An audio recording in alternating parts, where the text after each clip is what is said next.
Déclaration du Conseil national pour la sauvegarde de la patrie. Nigériennes, Nigériens, mes chers compatriotes, le mercredi 26 juillet 2023, les forces de défense et de sécurité regroupées au sein du Conseil national pour la sauvegarde de la patrie, CNSP, ont mis fin au régime de la 7e République. L'action du CNSP est motivée par la seule volonté de préserver notre chère patrie face, d'une part, à la dégradation continue de la situation sécuritaire de notre pays, et cela sans que les autorités déchues ne nous laissent entrevoir une véritable solution de sortie de crise. D'autre part, la mauvaise gouvernance économique et sociale. Mes chers compatriotes, s'agissant de la question sécuritaire, j'aimerais d'emblée dire qu'il y a le discours politicien sur la situation sécuritaire relayé par certains milieux politiques au niveau national et international et qui voudraient que tout se passe bien et sous contrôle. Il y a cependant la dure réalité de l'insécurité au Niger, telle qu'elle est vécue par nos forces de défense et nos laborieuses populations, avec son lot de morts, de déplacés, d'humiliations et de frustration. Les attaques meurtrières et traumatisantes de Bosso, Inates, Chinagoder, Anzuru, Bakorat et d'autres encore nous rappellent à suffisance dans notre chair et dans notre âme cette réalité au quotidien. Aussi, nous nous devons en toute humilité et en toute sincérité de poser les questions de savoir si la prise en charge actuelle de la question sécuritaire au Niger a permis de garantir notre sécurité, celle de nos familles, de nos villages et de notre pays. Et si nous pouvons continuer ainsi, avec la même approche, les mêmes acteurs et les mêmes résultats. Il appartient à nous tous, chaque Nigérienne et chaque Nigérien, de répondre en ayant à l'esprit sa propre survie et les seuls intérêts du Niger. Pour le Conseil national pour la sauvegarde de la patrie, nous répondons avec force par la négative. Non, l'approche sécuritaire actuelle n'a pas permis de sécuriser notre pays en dépit des lourds sacrifices consentis par les Nigériens et le soutien appréciable et apprécié de nos partenaires extérieurs. Non, les résultats ne sont pas à la hauteur des attentes des Nigériens.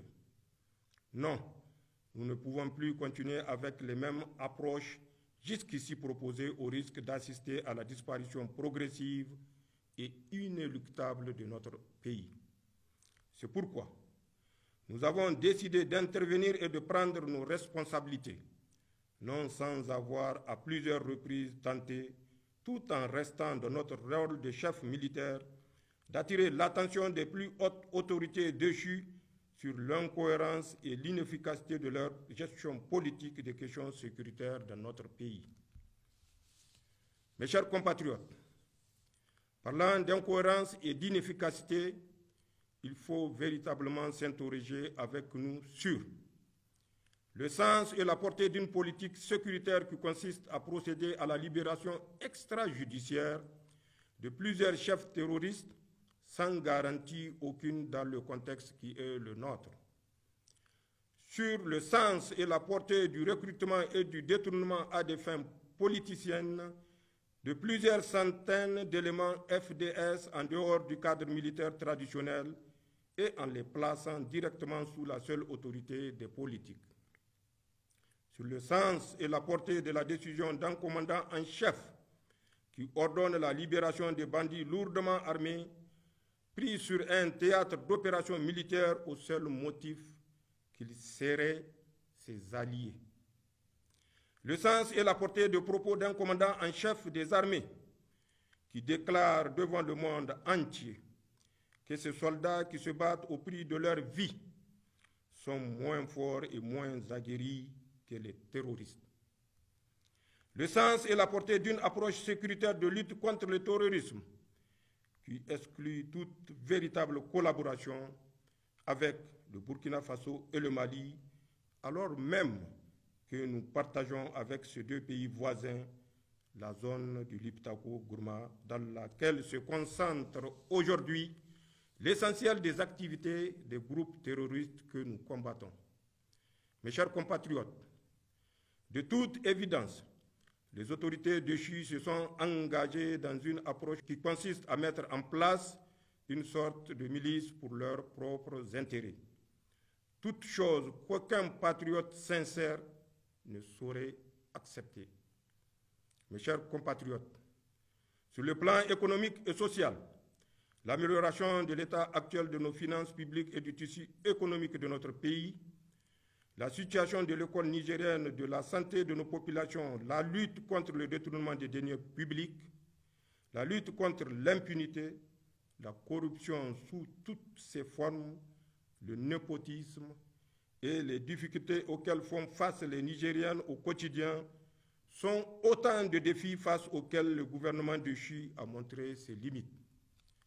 Nigériennes, Nigériens, mes chers compatriotes, pour finir mon propos, à l'endroit de nos populations, je réitère l'appel du Conseil national pour la sauvegarde de la patrie à la sérénité, au calme, à la vigilance et à un sursaut patriotique.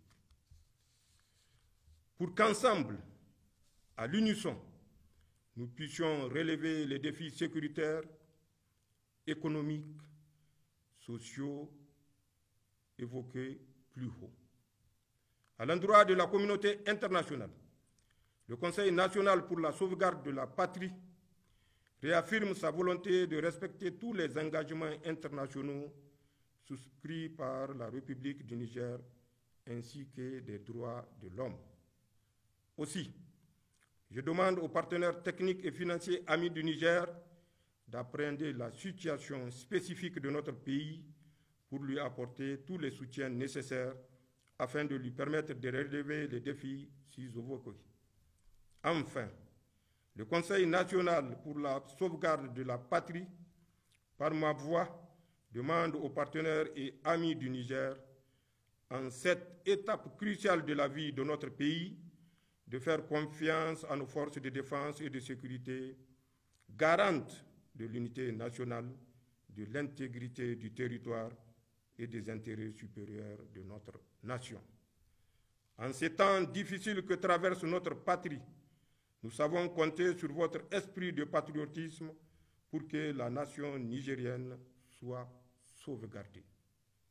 Vive le Conseil national pour la sauvegarde de la patrie. Vive le Niger. Je vous remercie.